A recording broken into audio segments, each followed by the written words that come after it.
আমি S M Farhad বাসা Satkhira 16-17 session, এবং ওই যে ফরহাদ ও আমার হলেরই, কবি জসিমউদ্দিন হলেরই 2017-18 সেশনের সমাজ কল্যাণ ও গবেষণা ইনস্টিটিউটের ছাত্র। ওর বাসা চট্টগ্রাম।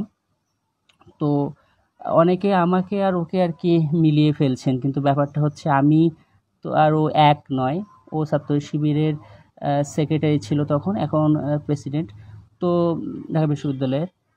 তো আমার ছাত্রলীগ সংশ্লিষ্টতার ব্যাপারেও অনেকে জানতে চেয়েছেন। সেটা হচ্ছে আমার 2022 সালের একেবারেই শেষের দিকে, সম্ভবত নভেম্বর-ডিসেম্বরের দিকেই আমাদের কমিটি হয়, এবং তার পরবর্তী দিনই নতুন কমিটির জন্য সম্মেলন অনুষ্ঠিত হয়। তো সেই হিসাবে ছাত্রলীগের যে সহসভাপতি হিসাবে যে নামটা দেখা যাচ্ছে সেটা আমি। তো পরবর্তীতে জুলাই 2024-এ যে আন্দোলন হয়, কোটা সংস্কার আন্দোলন, সেখানে আমি এবং আমার মতো আরও অনেকে ছাত্রলীগের বিদ্রোহী হয়ে এবং ওই 14 তারিখ সন্ধ্যাবেলায় পদত্যাগ করে আর কি আমরা আন্দোলনে প্রত্যক্ষভাবে অংশগ্রহণ করি। ওই দিন তুমি কে আমি কে রাজাকার রাজাকার স্লোগানে আমরা সমস্ত ক্যাম্পাস এবং রাজু ভাস্কর্যে আমরা অবস্থান নেই, এবং এই যে আমাদের বিরুদ্ধে যে খারাপ কথাটা বলা হয়েছে, অবমাননার কথাটা বলা হয়েছে প্রধানমন্ত্রী কর্তৃক তৎকালীন, তো আমরা সেটার প্রতিবাদ জানাই। এবং আমি সেখানে ব্যক্তিগতভাবে রাত 3টা পর্যন্ত আর কি অবস্থান করি, তারপরে হলে আসি। যদিও তার কিছুক্ষণ আগে আর কি আমাদের প্রোগ্রাম শেষ হয়ে গেছিলো।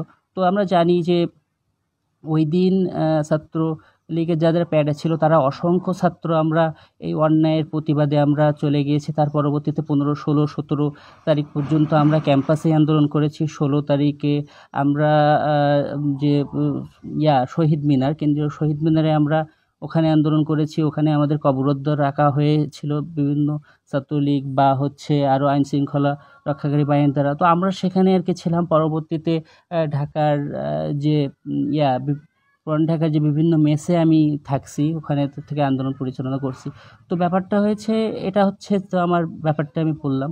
তো আর একটা ব্যাপার, সেটার জন্য আর কি ফেসবুকে লাইভে আসা, সেটা হচ্ছে ডাকসুকে কেন্দ্র করে সম্প্রতি এস এম ফরহাদের নাম এডিট হয়েছে, সেটা একটা ব্যাপার। কিন্তু ডাকসুকে আর কি অফ করে দেওয়ার একটা চক্রান্ত চলছে, এমনও আমরা দেখতে পাচ্ছি। তো ব্যাপারটা হচ্ছে যে আমি ফরহাদ আর এস এম ফরহাদ তো এক না। আমার নাম এস এম ফরহাদ হোসাইন, ও এস এম ফরহাদ। আমার বাসা সাতক্ষীরা, ওর বাসা চট্টগ্রাম। আমি ছাত্রলীগের সহসভাপতি ছিলাম, কিন্তু ও ছাত্রলীগের তো সহসভাপতি ছিল না। আর আমার যে প্যাডটা দেখানো হচ্ছে সেটা তো ও নয়। তো ব্যাপারটা হচ্ছে এই, আমি প্রত্যাশা করব ডাকসু এত বছর পর, যদিও 2019 সালে হয়েছিল এবং 2018 সালের যে আন্দোলন হয়েছিল সেখানেই কিন্তু আমরা আর কি অংশগ্রহণ করেছিলাম, এবং তার যে একটা ক্ষত সেটাও আমার হাতে এখনও আছে, আমার বাম হাতে। তো আমি প্রত্যাশা করব যে সকল কাদা ছোড়াছুড়ি বন্ধ হয়ে একটা সঠিক এবং উৎসবমুখর পরিবেশে ডাকসুটা অনুষ্ঠিত হোক। যদি কারোর বিরুদ্ধে কোনো ধরনের কারোর কোনো সমস্যা থাকে সেটা ভালোভাবেই আর কি হোক, কিন্তু আমি ফরহাদের সাথে ওই ফরহাদের মিল, অথবা একজনের সাথে আরেকজনের মিল, এগুলো আর কি আমার মনে হয় করা ঠিক না। তো আমি বলবো যে ডাকসুর জন্য শুভকামনা। আমি কবি জসিমউদ্দিন হলেরই ছাত্র। তো আমার হলেরই আবিদ ভাই, আমার হলেরই এস এম ফরহাদ, সাদিক আমার খুব কাছের বন্ধু। তো আমি চাই আর কি উৎসব মুখর পরিবেশে সত্য এবং ন্যায়ের পক্ষে ঢাকা বিশ্ববিদ্যালয়ের শিক্ষার্থীরা যাকে আর কি নির্বাচিত করবে সেই নির্বাচিত হোক। তবে কেউ কাউকে মিলিয়ে ফেলাটা আসলে শুভকর কাজ নয়।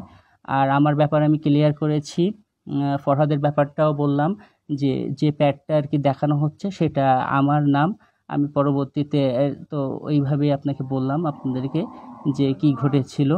তো সবার জন্য শুভকামনা, ভালো থাকবেন, দোয়া রাখবেন, আর ডাকসুটা অনুষ্ঠিত হোক সেটাই প্রত্যাশিত। আসসালামু আলাইকুম।